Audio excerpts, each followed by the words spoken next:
Sister Agatha Murphy surveyed the dusty, busy, noisy lane in front of the Delhi Haveli Hotel and knew she was about to give in to temptation.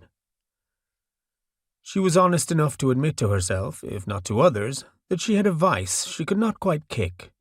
But not here. Not in front of the shopkeepers sitting on their steps. Above them dangled bright red Santa Claus suits with moulded plastic faces sewn in beneath the red hats. They were displayed on wooden poles threaded through the arms and hung out over the lane, like so many child-size effigies of a crucified Father Christmas, with wispy white beards and artificial rosy cheeks. It reminded her of that scene at the end of the film Spartacus, with thousands of defiant rebels hanging from crosses along the roadside. She appreciated that Delhi did it to acknowledge Christmas approaching, and intended it to be jolly rather than macabre. The chaiwala on the corner tried to sell her a glass. "Nahi, she told him. Her no was unremarkable, but the added honorific surprised him. Delhiites were notoriously finicky over orders of precedence, but being foreign, let's face it, white, gave her license to subvert the elaborate rules of etiquette. The seductive aroma of burnt sugar and syrup made her turn her head.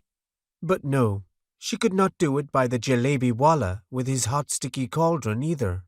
Nor in front of the street children, scavenging discarded plastic bottles and rags. And definitely not inside the hotel. The scandal!